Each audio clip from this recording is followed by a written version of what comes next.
Bana mike tosangani lelo tolobite etika tobongisa tolukalisanga bayaya na biso bakolo bato a conseil oye population ya Congo jeunesse nationale basengi lelo po babongisa Congo ezali nguya ya population bakonzi bana batoi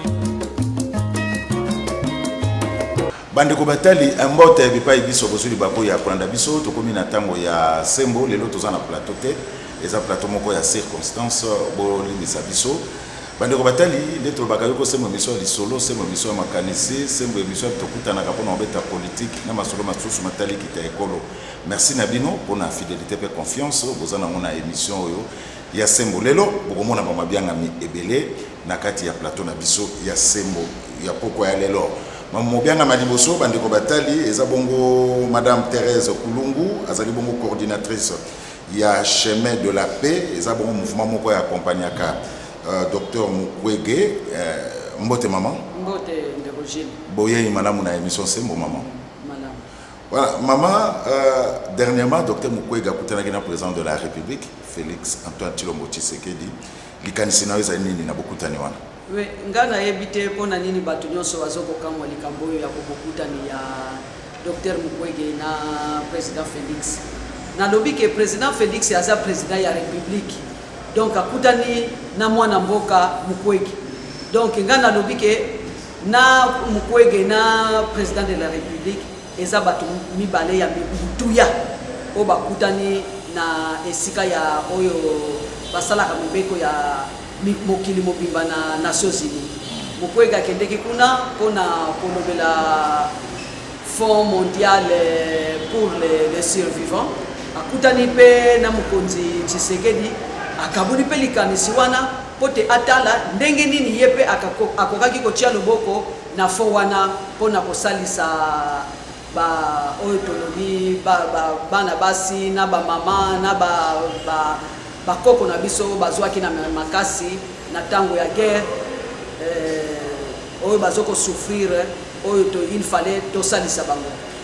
Fonds mondial de survivants ezali Fonds mondial de survivants ezali mbongo oyo ya mingi oyo esengeli po basalisa basi bamibali oyo bakangaki na makasi yo moko oyebi makambo nini oyo basalaki bango kokanga bango na makasi basali ba oyo basalaka oyo esengeli kosala mwasi na mobali me ba oyo mosusu mpe basali bango mibali na mibali nde likanisi wana bana basi wana na bamama wana babebama tina oyo bapesa kombo ya Dr Mukwege réparateur de femmes nde ye nde moto asalisaka bango po te bazonga susu na ndenge bazalaki.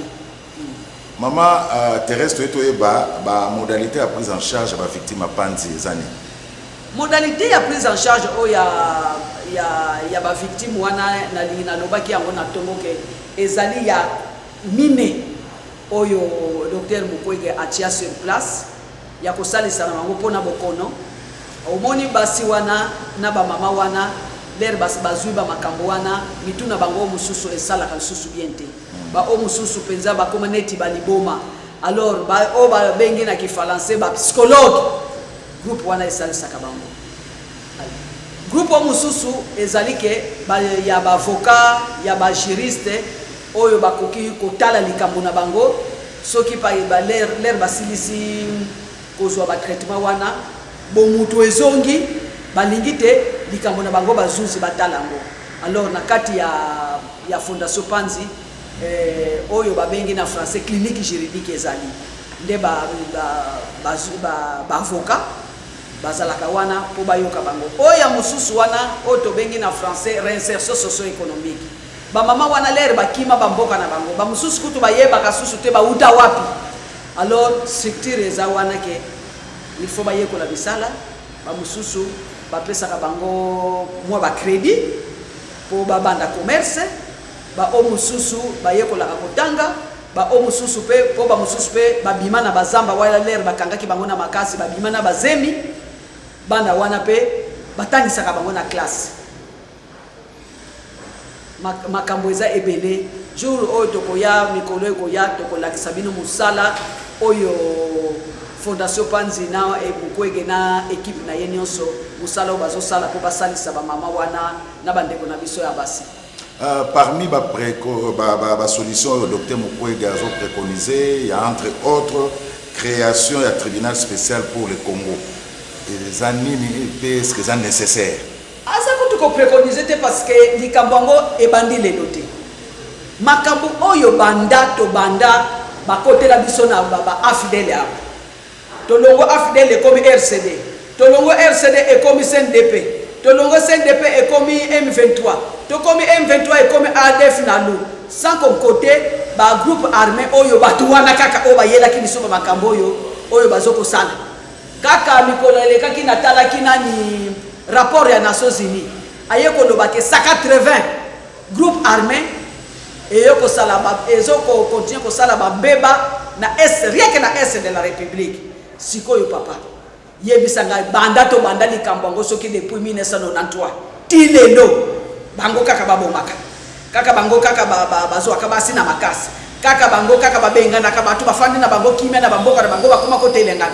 Kaka bango oyo bato asala kasusu te bakoma ba fazer bako kamata na bana mike bako tia bango na ba armée na bango nyonso wana bango kaka wana pe bazoko kamba biso bazana pouvoir kaka batu wana bazana police kaka batu wana bazana nini na armée kaka batu wana bazana ba service de sécurité pona nini toyoko lobake po justice asala likambo na yete donc oyo ba lobi na français que impunité généralisée impunité donc oyo ba sali ba installer na bango impunité donc ko sala mutu mabe awa na Congo et koma nango eloko pamba yango nde alobi ke il faut parce que justice na biso azasi koyo capable te ya kosambisa bato wana pona nini na ba congolais bazana kati na ba étranger bazana kati na ba multinational bazana kati oba mususu pe ba milobi ke bazaba congolais leur mandat international ba lobi ke bakanga bango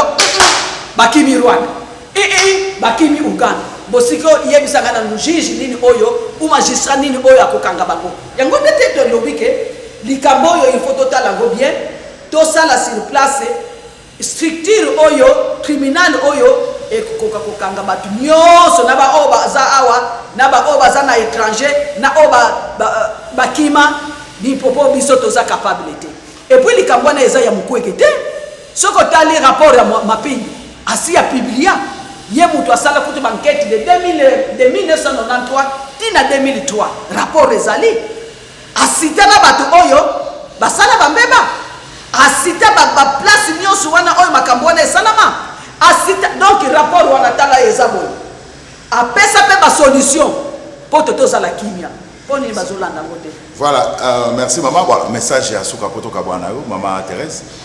Mais ça j'ai asuka na lobike likambo oyo ya tribunal soki basali likambo ya tribunal te tokende na ba chambre mixte oyo ba chambre mixte wana ba lobike na ba juge congolais bazana kati na ba juge étranger bazana kati bakosambisa batu wana oyo makambo ba lobike to sokola maboko likambo na esili wana eza ko finga susu ba victime yo tala kaka ndenge basala na Rosie Mukwege.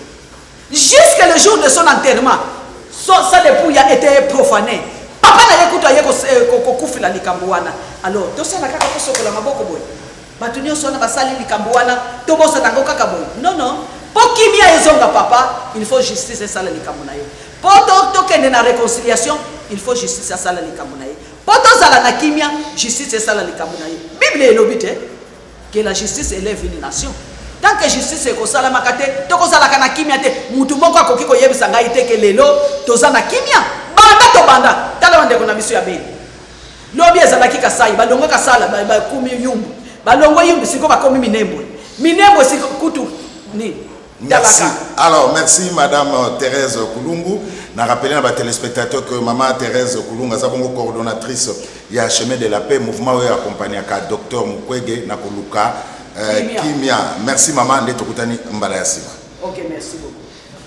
Voilà, tout le monde qui va inviter Belé. Deuxième invité, Bazami Balé, Bazabatoami Beko, et Zabongo Maître Papi Mbaki, boyebi malamu papi mbaki Poupa Bola yo azali boso na ngai azaboko avocat ya Mike Mukebai et puis pemene tozana Christian et Mango voilà aza président ya ba hommes libres assemblée des hommes libres yemoko ko expliquer biso sokeza pour nani alors maître papi mbaki Mike Mukebai depuis le 16 septembre na prison centrale ya Makala yo mto zana kati ya collectif ya ba avocat o baza ko sambela Mike Mukebai to eba d'abord santé na eza ndengeni.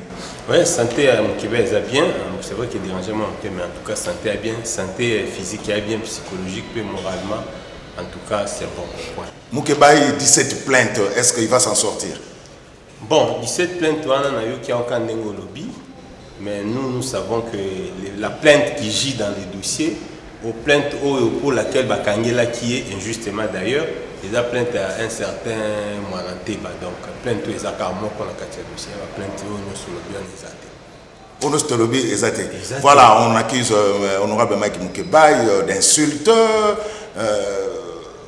à un langage facile, yango balandelier. Ndeko, au moins, Nambo Kanabiso Tolingi aussi justice populaire. Jusqu'à preuve du contraire. Honorable Mukebai Aza présumé innocent, Azo bénéficié de la présomption d'innocence. Donc à ce jour, personne ne peut condamner. Il n'y a que la justice qui peut établir que non, Honorable Mukebai a Salakibo, a Salakibo. Donc je pense que Bato Bazo Linga que justice est là pour tous. Donc de la même manière, vous estimez que Ndengo Lobby a un langage facile. De la même manière aussi, Batouana peut batika pour juger parce que tout le monde a quand même le droit à honneur. Ça c'est de un. D'aider aussi, au moni, c'est vrai, accuser quelqu'un c'est bien. Mais Moutou Oyo a fondi, Moutou Oyo a zo sambisa. Il ne faut pas respecter Mibeko. Si on a un dossier à Mukebai, vraiment, oyebi air moko boye. Biso toza assistant d'université. J'ai ma fille aînée, a aussi sa graduée, a aussi la droit. Mais moi, je suis Nathalie Nelonga Tuninga, mais papa, c'est quoi la justice de ces pays? Ils ont sonné ligne. Invité honorable Mukebai, accueilli sur invitation à Komikuna. Client et plaignant n'a écouté à Zala quitté. Au téléphone, il est. Oh, plaignant, plaignant Komiwana. Ça va preuve. Plaignant est dans téléphone, donc la preuve est dans le téléphone, et il nanda kunai. Preuve il faut ça là, on a dossier. Preuve, c'est des mots comme balèze. Moko Ezawana et mission Moko Boué, ce que place honorable Mukebai, soit disant à Fingaka. D'abord, c'est douana bozota l'amour et zoyo kanaki. Ça c'est des un. Des deux, avant tout bana, yoka magistrat ils sont bons. Total la kasiba c'est dans le ponga pe Nathalie Angona. Ndeko Jules. Magistrat au tala qui n'a nous cédé à la preuve. Mais aux 8 kilos, il y a 5 gars lever par immunité à moi. Donc sur base quoi il y a plein de toi donc ceux qui ont que ba plainte union soyo ba député union sur les lots ba monde ba immunité on vous allez lever à partir que il y a plainte pas. Donc ça montre déjà que non il y a un ça ne va pas. Des deux tala yo assemblée provinciale oh godem pour ya dirigeaka. Bozui ni beko bureau vous le dites que non, vous levez votre immunité. Mais les concernés, vous informez. Vous bon bien, vous avez une notification. Voilà, vous notifiez. Alors, bureau na oleki, il y a l'eki na TV et na radio. Oh non, bureau a s'est décidé à lever les immunités. Mais il y a que ça se contredire. Oh non, moi j'ai décidé, j'avais dit, n'a qu'on moraliser vie publique, vie politique ou vie publique. Attends, et ça bureau Montezoi qui ou bien Zalio, on déjà, on comprend une chose, en qui jamais qu'on s'approprie dans la décision. Déjà décision à bureau. Donc soit qu'on s'approprie dans c'est qu'il y a quelque chose qui cloche. Ça c'est de un. Vous notifiez pour se précipiter, pour ça là lever et pardon, ou informer par voie médiatique. Mais qu'à cela ne tienne, tu es tout salir parce que décision en a. Considéré comme déclaration non médiatique et ça notification parce qu'il n'y a que le président qui notifie soit les vices. Bon, tout ça les recours. Article il faut répondre à bisoté. Donc bien Mukebai wana de ce bois qui est en prison ici. Ndeko Jules, administration va gérer l'église, administration va régler nango. Même règlement intérieur wana, sur base de laquelle les vati ba immunité honorable Mokebai. Règlement intérieur l'article 118 boyi. Lorsqu'un député se sentir lésé dans la décision n'est pas il faut ça la recours. Ce qui a sali recours, bureau assemblée provinciale Azana 8 jours francs pour nous répondre. Mais le règlement intérieur est continué. Nous répondre par écrit. Ce qui a répondre était dans délai wana décision wana comme nul et de nul effet. Donc, mon Québec a sali qui recours 8 jours francs l'équipe. Godin pour pardon à bureau assemblée provinciale. Oyo assemblée provinciale Godin pour la diriger va répondre. Au moni piège na bango. Donc, on dit que notre boîte qui est pour la justice est kangiba.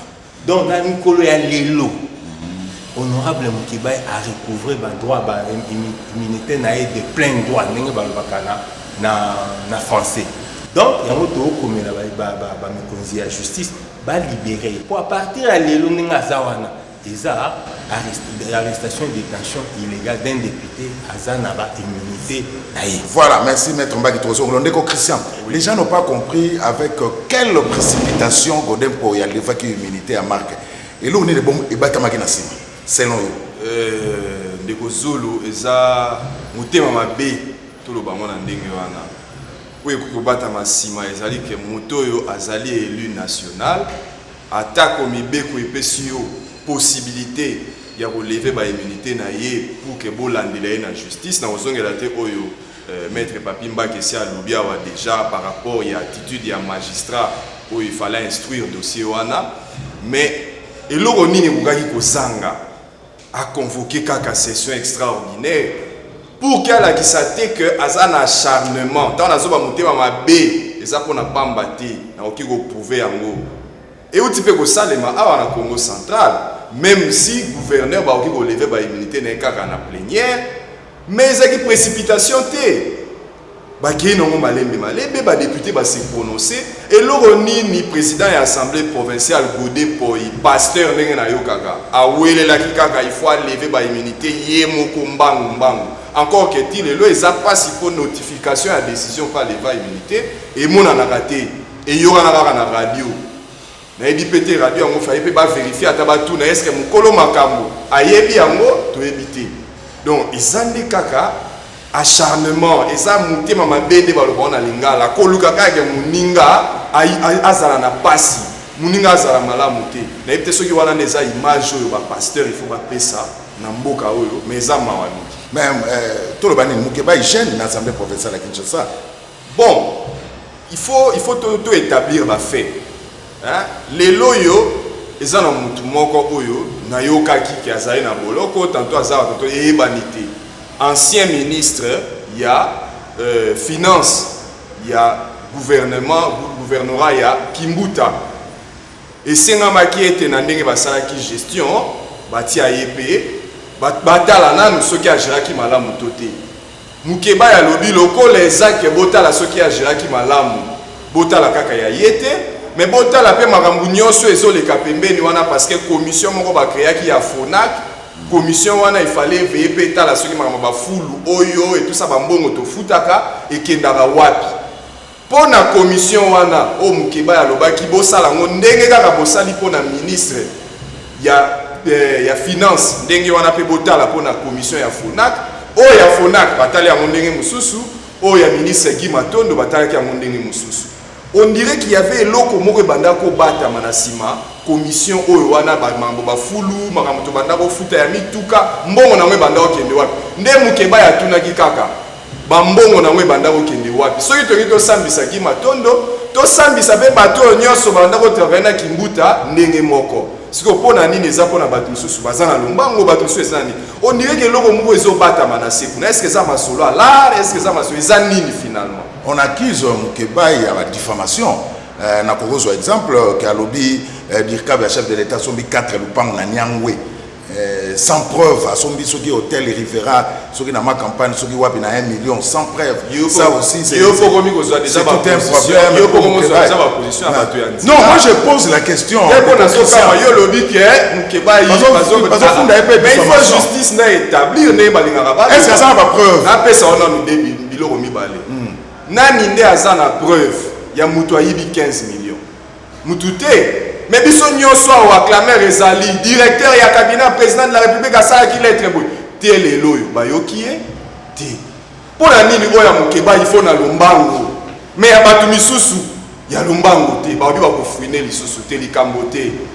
Mais pour la nini bato nyonso ne faut pas ya devant justice to boyité. Ce qui mukeba ya diffama ki to diffama ki te. Zana pe so d'ailleurs moi illustration moko.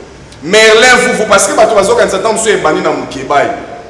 Merlin vous pire petit à Moukeba. Pire petit à Moukeba, il n'est pas à la prison. Il n'est pas à la prison. Il n'est pas à la prison pour la Likambonine. Merlin vous paie à l'Obaki que Molendo Sakombi, Aïbaki, dossier dans la Cour constitutionnelle et tout ça. Ce qui ont tani Moubeko Oyozotia, infraction à Congo. Et lobby que Makambo Merlin vous voit lobby parce que Yemoko, magistrat Azolanda, Azo poursuivre Merlin vous voit lobby. Merlin vous à commettre infraction en vertu de l'article 75 de la Constitution. Article 1 est lobby que peine il y a Oyo Merlin vous à Sali et ça il y a 2 mois. Les loyaux Merlin vous voit Sali déjà plus de 2 mois en détention. N'engeni yo commettre infraction il y a 2 mois, mais au Sali kaka pour la détention une mesure provisoire au Lekisi déjà 2 mois. Acharnement. Mouté mamabe. Soki batouana. Bazolo babiloko ya lokuta pona ba misusu to boita mais que justice ezala équitable que batunyo so basambisa mambala moko na boité mukeba ye wana boyaki d'ailleurs te batindele invitation à salini akiri liboso à justice mais batinda pe ba invitation pona batunyo so wana ne to lobake toza ego devant la loi mais boy ezali ka mususu. Voilà, maître Papi mukeba za na problème éthique na déontologie. Bon, je crois que ce qui est vrai au moins, lorsque aux autres reproché Moutou, que non Moutou a un problème, déjà le fait déjà qu'on va Moutou tel a un problème éthique et déontologie, c'est que Yomoko déjà ont imputé. Je crois en passant dans ça la allusion à Papa Molière, oh à l'objet que non, il y a reproché mon kebaï à Yokakate, non mais il faut baïeba. Moukeba, Papa Molière aya à mon Moukeba 4 fois pour la médiation entre Moukeba et l'Assemblée provinciale. Na godem boy. Ok, c'est bon. Mais la condition Papa Molière va ne koya nango. Moukeba atika. Et ça qui va conditionner de mettre Papa. Ma condition, voilà si quoi. Voilà si quoi Moukeba lobi boye. Papa Molière a la calme, hein. Azelaï abima. Comme ça. Ce qui a bimi Eria Koloba, il aura aussi les droits Yako répliquer par rapport à Nangwana. Donc, en ce moment-là, il est en détention, il ne peut pas coller à Banda Koloba des histoires sur lui. Non, et puis de toutes les façons, comment il faut le Banamoutuki Ayo Kagate? Mais attends, de ce Banamoutuki Ayo Kagate, c'est que yo déjà aux condamnés. Or, Tozo Boya n'a qu'au condamné Moutou par avance verbalement comme ça, c'est une faute. Aza agent public de l'État, c'est-à-dire un statut agent public de l'État en tant que député. Donc moi je pense que Sengae à se réserver, hein, vraiment se réserver à Zela, ce qui a lingi, Mukeba Bima, Bossa la plateau spécial Sembo, à Koloba, Mukeba à répondre. Ce n'est pas bon, Mukeba est dans la prison, Batba les kakabal, Mukeba a yo kakate. Donc ce qui a yo kakate, c'est que Bino bozo cautionner la violation ou arrestation et détention illégale oyo aza victime nango. Et ça c'est de deux. Oyebi dossier Moukeba c'est vraiment quelque chose fomenté. T'as déjà Makambouné il y a sanction. Donc même bureau de l'Assemblée provinciale a eu la décision. Je vous dis, sur la décision zoza au Tangibo. Non mais je te dis des décisions prises avec beaucoup de légèreté. Autant le dit mais attends, banani bazo ki ba décision. Eza soni mingi pour une institution munene netiamo. Oyebi que to sala recours pour un dossier à suspension. To kei na niveau ya cour d'appel. To senga ba suspendre la décision en entendant juge à se prononcer sur action principale. oyebi mokolo oyo tozozela jugement bayebi biso que non juge oyo il faut rendre décision anaza indisponible. Or la réalité ezalaki nini juge wana baintoxiqué ye baintimide balobi que non na hiérarchie na ye il faut la décision à bon. Si je n'ai jamais la décision à bon. Au regard à ma fait, oh, il jamais que la décision à bon. Et ils étaient obligés de la juge pour que qu'il y a qui parce qu'il y a beaucoup qui cause la volonté n'a pas. Et puis surtout qu'il y a un appel contre décision. Voilà, on est Christian, on a problème, on est comme Baxan, comme rapidement pour te aussi. Oui, Nazana respect mingi na papa Molière. Pour na yebi pe tumba bundela kimboka oyo po lelo to comme siko tozali mais abunga nzela te atikala na etumba na ye nga na mona kaita mazalaka ba ati ko bazaki awa ameki ko bundana Kabila papa Molière ayebisaki alobi tokende na opposition ngali na bato baza s'assume baza courageux mais o etali éthique papa Molière à moins ko wanga na compte Facebook na yo ezaka compte na yo te. Mais tu dois vérifier la réponse yo pe sarabatukuna ba oyo balingi na minute oyo bata la compte ya papa Molière Facebook ba komona oni ya pe sara comme réponse kuna est-ce qu'il y a encore reprocher mutu pona éthique vraiment to mitu na question mbala simana koya na bo screener na bo pesa yo ola kisa marambu ya éthique en tout cas eza marambu susu na zongeli na beti sous c'était acharnement sur situation il y a Mike Mukebai il y a Merlin Vuvu il faut ici là pour ba oba ko sala yango ba lobi ete siko to ko fouiner na ba passer ya batu te so li ba lingi te biso to fouiner na ba passer ya batu batika ke batu bazala pe na liberté d'expression na bango Merlin Vuvu afunda makipo na injure et pas Molendo Sakombi et ça infraction il y a 2 mois les lois sali plus de 2 mois en détention préventive. Et ça en plus de cela, le roi Bamoni qui est basé sur un moyen, basé sur une raison, infraction de Zulu. Infraction offense au chef de l'État. Baluki Mokanda Moya 1963. Yomoka a calculé, 1963, Tileloyo. Offense au chef de l'État. 1963. Félix Tshisekedi aloba ki de Kamumoko. Nabo kontina ye, motote a kozala na boloko po alobelie likamu. Bandake lobaka ote. Makambo ya Mukebai, makambo ya Vuvu, eza baza na wana ba privé. Asiko ba momo ba pesi exemple que eza na ba privé, eza na l'État, eza na président de la République. Président de la République nde atindi ba to ba kende ko kanga Merlin Vuvu. To koyeba. Voilà, maître Papimba ki poto kabwana bino lilo ba suka na poko ya lelo. Est-ce que banali mwana ba koki ko espérer na libération quand même? À cas provisoire, il y a honorable Mike Mukebai. Libération provisoire, on va espérer la cessation des poursuites. C'est-à-dire, aujourd'hui, Mukebai, au regard à recours à Salaki, Assemblée provinciale à répondre été, les règlements intérêts à régler en mot déjà à l'obiqué, les règlements intérêts à l'obiqué, décision des alliés de nul effet. Donc, il faut pas espérer la cessation de poursuite. Et d'ici là, Mukebai a Kobima. En tout cas, wana attention à Bengeli Bisso, bâtonnier à Jean Périleux à France. Bâtir Bisso nae awa, donc débat exact. Donc wana va benga en Bisso, nul ne peut se prévoir de sa propre turpitude. Turpitude, il y a bureau assemblée provinciale et Kangi Bango. Voilà. Voilà, ndeko Christian, likambo ya Mukeba ina likama Merlin Vuvu, message ya suka. Message ya suka ya liboye ndeko Zulu. Mboka oyo ezali ya biso nyonso ba Congolais. Mboka oyo na mibeko likundi tolobi moto nyonso aza na liberté d'expression. Tolobi pe biso nyonso toza na égalité. Tolobi qu'il faut pas que traitement moko ezala inhumain. Koloba na moto te asala 1 année aza député provincial. Bolobi ete moto soka aza député provincial aza na incompatibilité oki kosala sous mosala mosusu te.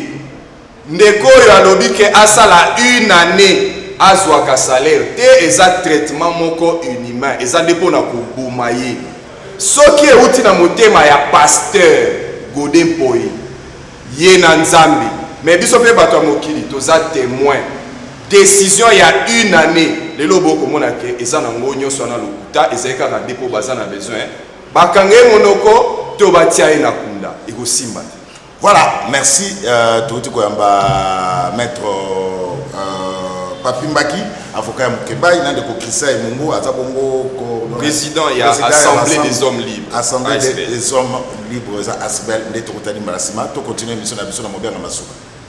Voilà, troisième invité à l'émission à Sembo, lelo invité à Soka, boyebe madame honorable Christelle Fwanga, abunga ye mwa muke parce que bobenga ki masali ha pour comprendre ye mwa ba misali belé na plénière de l'Assemblée nationale. Mazana Bisso, député national élu à Funa. Honorable Nene Banam, on saura combien de fois parce qu'il y a une polémique qui m'a sur le Mikolo. Na Funa, on saura combien de fois. So polémique et bimasiko c'est que tous en musala au sala te pour une façon qu'on a musala belé au sala. So le classique car bah toi bah ben tout na Christelle a joué combien de fois. Selon nanga non nanga chenga bon selon ye pour achenga 26 000 et quelques voix mais bisomo autant to bando sala comptage nanda 4 communes déjà to combien à 40 000 voix. Voilà. Donc, 4 communes 40 000 voix. De toutes les façons, ça a déjà élu. Oui, on a l'obligation pas de polémique. On les artistes, ils ont bateau bazangi musala, mais façon on a musala et belé musala polémique on a. Tant que vous avez musala et belé musala l'Assemblée nationale, musala musala par exemple commission on a initié qui commission en droits de l'homme, oui les a raté dans l'Assemblée depuis histoire Assemblée banda. Déjà que sa commission les a qui passe, mais na bunda qui ti ba député va voter massivement et les gars na plénière. Si la commission est comportée 50 parlementaires. Donc il faut qu'on appelle ça contenu. La commission a créé sous-commission et on a vu ça les amakasi. Christelle Fwanga, espérance à l'évolution de l'Assemblée nationale, on s'adapter facilement. Faut dire la vérité, c'est pas facile. C'est pas facile parce que l'Assemblée nationale, les gens ont un règlement d'ordre intérieur. Il faut y avoir une motion, il faut y avoir une intervention, tant aux paroles, il faut s'adapter facilement, je dirais peut-être que oui, mais non aussi, parce qu'il faut apprendre. Il faut apprendre et non, on peut s'attendre à rouiller. Je vois investiture au gouvernement, on a bois qui est sur la salle, on a mon Christelle Fwanga. Et on a mon député à l'opposition. Ah oui, tozaki wana, mais tobimaki parce que makambo bandi bona biso en majorité basala qui est bien té. C'est-à-dire règlement d'ordre intérieur na biso lobby que ceux qui montent à l'Assemblée nationale, ceux qui il faut analyser document, n'importe quel document, il faut besoin 48 heures avant. Alors le Premier ministre a déposé là biso document il y a 15 pages. Effectivement 48 heures avant, toké nango biso sotangi nga la préparer intervention nanga tokoma sur place jour on a tozui retard pour to banda retard il y a 2-3 heures pour to banda séance. Et le Premier ministre a un document mususu. Atangi document il y a 36, il y a 37 pages. Bon, et ça dans le Congo théo le baki batoma les bazate na Congo batoma les bazate mais belé que mutoro arobimiselo programme kanda télé ko badi ko lo ba obiselo programme. Mais le problème c'est qui intention. L'intention nini va changer qui programme wana. Pour ani ba pesa ce programme mususu ba yo tanga programme mususu.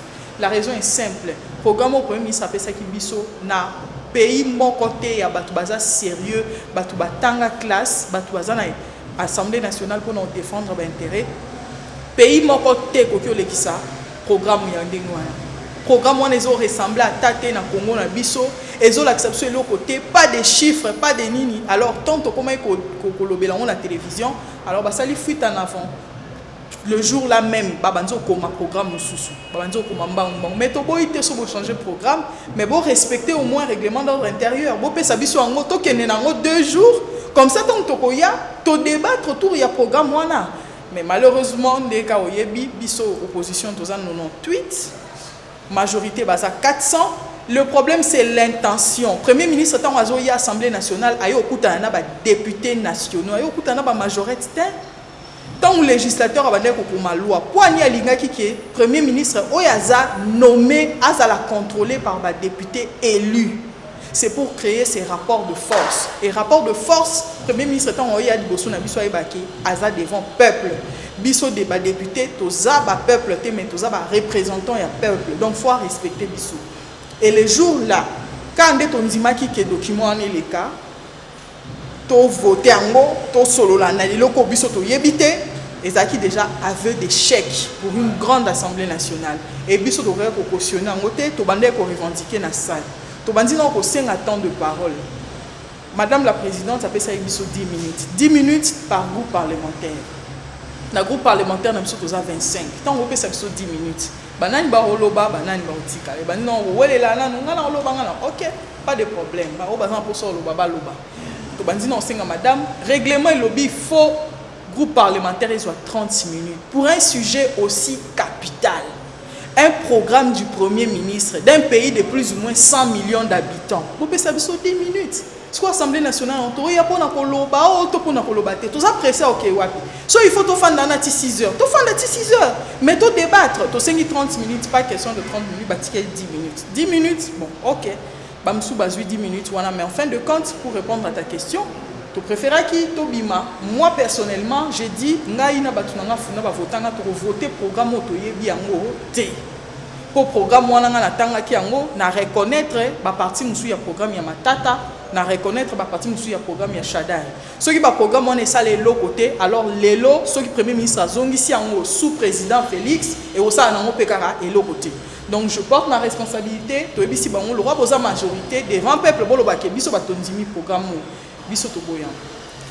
Honorable Christophe voilà. Oyebi rétro commission. Ouais, mais bien. Exact. Rétro commission c'est du vol. C'est du vol. Les gens oyiba place yo mo salaka. Rétro commission ezai yo ye pananga nga naza gérante, oye na boutique nanga, obite na ye na batu moko boye, mais nga na zwa commission nanga ya $10. Nga na biso tende kozulu. Nga na opesa o commission ya $100. Tant on opesa $100, yo longoli $10 no yo zongisela nga $100. Et heureusement c'est $90. C'est ça la rétrocommission. Chef d'État avec 15 millions, ils ont rétrocommission. Oui, il a raison, ils ont rétrocommission, mais rétrocommission, ils ont moïbi, ils ont vol. Loi n'abisso, ils ont permettre à monter. Il ne faut pas punir en haut, il de 5 à ceux qui a combien d'années. Ils ont mabé, rétrocommission, ils ont mabé, et puis ils ont battu les gosses, ils ont bandé pour 15 millions. Et puis ton président, non. Rétrocommission, ils ont détournement, ils ont des rétrocommissions. Normalement, le terme on a coach en somi balété. Pour ils ont se contredire. Ils ont une origine mon côté. Rétrocommission, ils ont origine, il y a mbongo, détournement, ils ont affectation. C'est-à-dire au lobby que mon wane outil wapi, mon wane outil na rétrocommission donc du vol. Ils ont mbongo il y a république, fallait mon wane zonga na ba caisse à l'état mais mon wane zongi na caisse à l'état et qui na ba poche ya bato. Et ça c'est clair. To bando lo bangwa ba biso ba musu to fingama to sala mbeni mais problème exact. L'essentiel est to yebi eloko to lingi to sala ba marche to benga bato à la mobilisation. To yebisa bato non to lingi système Kabila Longwa. Pourquoi système Kabila Longwa à cause ya ba biloko na nyonso corruption, ba rétrocommission, ba vol. Lelo na omona ba linga musu to yambaki ba lobby mais Kabila pas ibaki maintenant il y a tel pas ibaki est-ce que tu mita là vraiment toi mi kolo to toza miki donc nyonso auto banolo bana TV za kinde ba ninga ba ibi mingi ba longwa ale biso peto kota to bando ibate c'est pas ça la république il faut d'abord travailler pour la république o ezambongo na yote ezambongo na yote nzamba loba olia na mutoki na yo soki otoki te ozolia c'est que za ya yote nzamba o récupérer on a façon na ye bateau balié 15 millions wana nzamba o récupérer on peut ça binoté mon wana zaki destiné et to milanga nzela ele liesa et ça musala na ba hôpitaux oyebi ke lobby na butu na la libiente nini soso batu nanga ba bengi nga ba bi mama Christelle biso tozawa na pavillon 2 na mama yemu batu ba utangola ba ya bazara na mbongo te ba bukana ça fait si c'est combien de mois bazawa lelo ba docteur ba siliki ba koti ba botoli ba mbetu na pavillon de ba bengani bango na lobi seigneur est-ce que ça na place mon côté au congolais qui ndaka ne serait-ce que quoi ça congolais habité qui congolais na nga place wana so na keba opesa nga tonga ya ofele qui congolais na nga place wana so no ke na kozwa mai ya ofele ya wana moni chaque fois sautant na loba naza peut-être ba loba honorable to mona on te na TV problème exacté na TV bo mona nga te mais na terrain pe naza makasi neti boye naza na uti Bukavu na uti Bukavu na tamboli naza ina panzi ba docteur Mukwege totali ndeni to kosa ba plaidoyer par rapport ya ba femme violée Kise vanga webi ke mutaboma Thérèse Kapangala mutaboma Chebea mutaboma Boteti to tika lo ba bango te to chef d'état abi total à passé na lo banon likambo boteti moni tamba lo na vie les grands esprits se rencontrent nga na kutana na boteti awa na siège ya canal qui na CCTV na daki élève to yo sala émission awa tozo lo baba élève wala nga la ba uniforme na nga la zo loba na moni mutu mo la ndinga libanda bina atunwa olinga politique aux anon élèves nga bi oui abi mais so olinga politique camarade no faisait la constitution abi misi constitution na la kabeli au constitution apesi na constitution je suis élève boteti et aujourd'hui il y a les candidats nzela na za député les longa pe za député c'est pas pour rien république mon côté président on sans justice c'est la justice qui permet à ce que nous ayons une république pourquoi quand on va juge de kozula ta yo mo nzambe likolo alobi aza juge Jésus alobi aza avocat donc kuna likolo métier ezaka moko ya bato mibeko boyo ana ce que loba est important non c'est la justice la vraie pour les riches et pour les pauvres Rossi de son vivant Rossi Mukendi alobi mwana na nga fo marraine à la Christelle tempérance Mukendi les longa no yebi sa tempérance que non tempérance makamu papa bino lobaki ni non biso neto créer justice ya makasi lobby tempérance a ko kenda beti porte koko nga na za pour ça ba na ye baba baboma papa na ngai et puis justice PPC raison non mon vengeance c'est si que zalité et puis non mon ande na lobby non mon président république ni nyotonga ya makasi te sans justice parce que les mêmes personnes obi lelo ti bato ba loba un tel pays c'est parce que baza wa basala bango lokote basala bango lokote to yebi to za ba rapport ba mapping nyonso un tel azabo basala bango lokote siko biso po ani to yiba te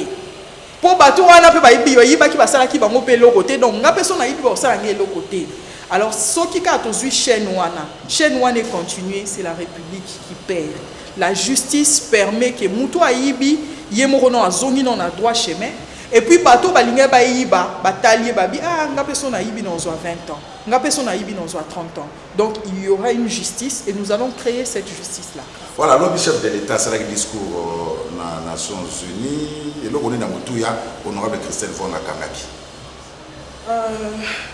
et là on y a mutuya bon peut-être le soin, le santé, alors il y aura 8 millions de Congolais qui seront couverts l'année prochaine, mais moi je pense que c'est hypothétique. Dans un pays, tous on a payé à plus ou moins 100 millions, c'est-à-dire mais plus ou moins, selon la statistique, on a 100 millions. So, 8 millions de Congolais sont couverts, donc éthique à la 92 millions. Donc le président, ça a 5 ans. Soit en Makasi, peut-être après 2 ans, il sur 8 millions. Donc, et ça, la cas 16 millions et les autres ne seront pas couverts. Ce n'est pas comme ça qu'on gère une république. Bah, gérer la république bon côté. Et puis, une deuxième chose. Ventre affamé n'a point d'oreille. Ceux qui Congolais a lié. Président a lié. Pour ceux qui Congolais a lié, il y a poso, il y a bilo côté poso. Poso, il y a un tongo, poso, il y a bilo côté. Congolais, il faut allier. Il faut allier biloko utina mabele. Biloko ezobota to zana capacité à humilier ça na biso moko na relier ça ba pays voisins na biso. Na loba isuli kamba gratuité de l'enseignement. Président lobby est effectif, moi je dis que c'est faux. Moi je viens de Bukavu, beaucoup d'écoles ba otangati. Ba bandinonté ba lobby ba professeur ba lobby ba zana besoin ba mona preuve. Ba futa ba mondeni frais de fonctionnement et oyandeni. Donc c'est pour dire toko précipiter ma ramouté. Le développement est cyclique. On peut définir, mais il faut définir par priorité. Priorité, c'est la lutte contre la corruption. Place mais si on a la justice, on a place même abisso. Mutu lelo, ngai lelo, ce qui n'a zui. Ton auto n'a bien pas ni bolimbo kanganga, mais oh lobby a soit qui paye lobby 15 millions. Pas ni bokani était. C'est ça le danger. Et puis, tant le président Zolo Balikamwana na TV, c'est qu'il était embarrassé. Il était embarrassé. Pour moi, peut-être qu'il y a ça moins plaisir dans ma partenaire parce que un jour avant, à l'obaki non, ma partenaire qui caractérisait la corruption. Basali réunion, lobby, le président lobby a changé moins d'âme. Bon, l'aime sur les Camboliba, la batouakota athée, l'aime sur les caprices à l'ibala, faut se moi conjoint na yo kande zalara. Mais cette république n'appartient pas à Kabila. Cette république n'appartient pas à Félix Tshisekedi. ça ne nous appartient pas. Bisogno sotoye to leka tozo kingi. Mobutu ayaki aleka ki mais l'essentiel to tiki nini. To tiki liba na biso nini. To tiki liba ngo justice nini. Faut to tika ba empreinte. Et ben empreinte on les a ba bâtiment et eza justice et ça l'état ou eza makasi. Voilà, to zo kusala male na suka honorable Christophe Vwanga nini bana ba électeur na funa ba bozela na yo pendant 5 ans na Assemblée nationale. Bon, ba électeur na nganga na solana bango ya solana bon mingi depuis tongo tipo quoi na ba WhatsApp et tout et puis na fanda na funa donc na déplacer ka place na zalagi place na zali na solana bango mingi même pendant campagne électorale na ndo ebisa bango na ki Assemblée nationale pour nous corriger mututi na ki Assemblée nationale pour effacer au mutu bwasa ki mabenga na osala jamais na ki Assemblée nationale parce que batunanga ba décider que ngani na ke koluba ngana osala ka au bon balobi et je ferai ma part na eu ce nombre siko 400 contre 98 déjà le nombre est défaillant mais nga parce que non tout na bango 400 wana bazawa ba komi wana ndengeni ça veut dire que bango pe batinde bango. Donc na funa neti botoza 12 mingi penga mingi pe ba 11 wana bango pe il faut lobela bango surtout que la majorité bango nyonso bazana na majorité na pouvoir donc bango ba na facilité yo lekisa likambo yo et ko ça que peuple a touché donc bango so ba na loi ou bien ba na proposition tellement ba 400 ans ba chara abo eleki mais ngaso na yena ngo ba otala opposition achara makelele mingi maman na chara makelele to finango po elekati. Donc, pour na bango ba yebi ba idéo nanga ba yebi c'est que je pense. So ibo mo na TV telem soupe na ke osambela. So bo mo na telem sou naza sur terrain, bo la nanga na ebisa bino toujours Christelle Vwanga officiel page Facebook nanga na tchara ba activité nanga nyonso wana. Donc bo banga te. Moi je dis toujours que le pays oyo Congo oyo mabelo ebotaka coltan ebotaka manganèse ebotaka nyonso boyebi cobalt lithium mabele wana eza capable ya robota déjà intègre, des personnes intègres qui aiment réellement le pays. C'est possible. Esclavage nyonso ya mokili koma na suka. Même ate bembe so elali na mai. À un moment donné faut mata. Mais on m'y poser question pourquoi ni tozo mataché. Pourquoi ni les Congolais ne montent pas. Merci. Nous montons pas parce que la tête nous pose problème. Merci. Parce qu'il y a un sérieux problème et c'est comme ça qu'on va commencer à définir le développement et on va faire décoller les pays. Merci. Mike Amokalimisa na beaucoup tika honorable bete ça que na toutes les questions sinon na ozana problème. Affaire Mike Mukeba. OK. Honorable Christelle Vwanga Mike Mukeba les lots pour na zo côté nuit a passé dans CPRK donc les deux 12e nuit il y a Mike Mukeba na CPRK. Commentaire sur l'éveil militaire Mike Mukeba, arrestation Mike Mukeba, honorable Christelle Vwanga au monde mondial. Marambo Mike Mukeba pour moi le premier responsable c'est Godin Poi. C'est Godin Poi parce que to le lelo Jacques Chirac a abandonné un chef est fait pour chefer. N'est pas chef qui veut. Au moni Matoussi là, laissons un peu si Matoussi là. Bah il y a dossier Matoussi là lobby. Pardon. Naebi passe la campagne électorale. Naebi passe. On n'y ça là pour nos députés. Bobenga ba député nyonso. Ba nyonso ba ya to fanda, to convoquer session. Soki balingi kolongola immunité ya mutu na bango balongola. Ngaite, ngamokote. C'est ça la sagesse d'un chef.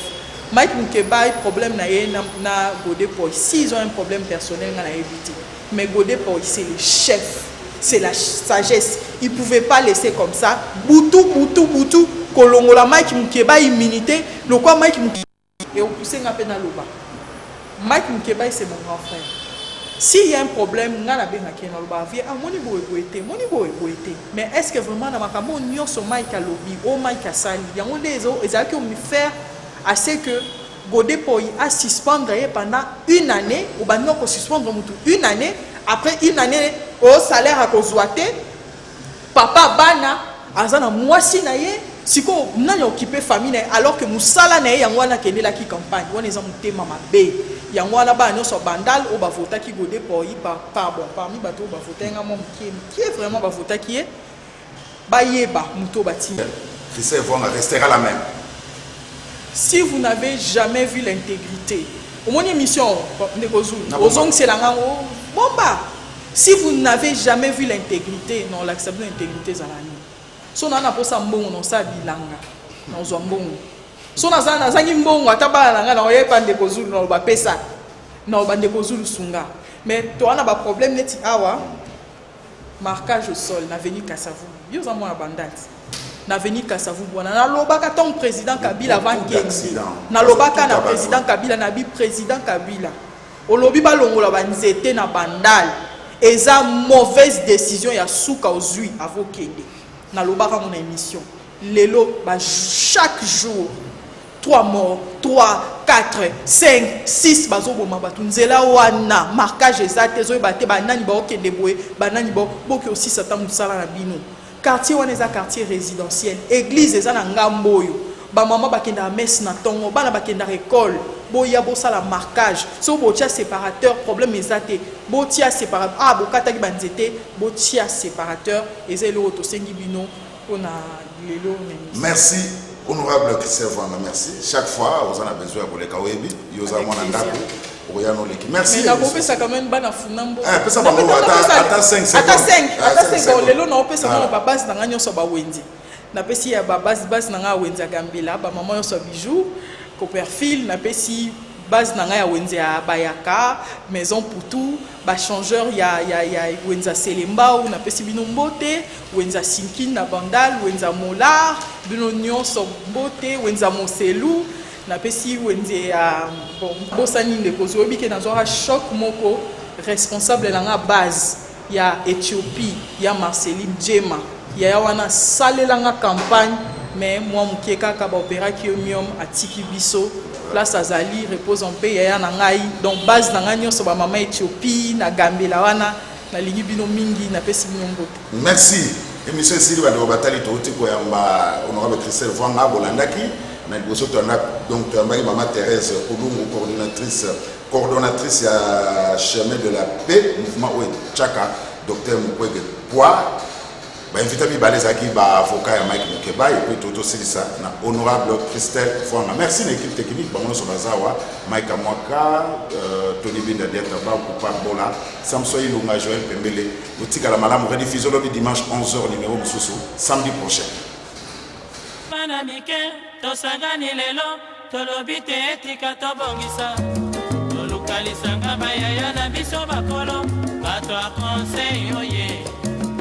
Population ya Congo, jeunesse nationale, basengi lelo po babongisa. Kobongisa Congo ezali kuya ya population, bakonji bayoka na matoi.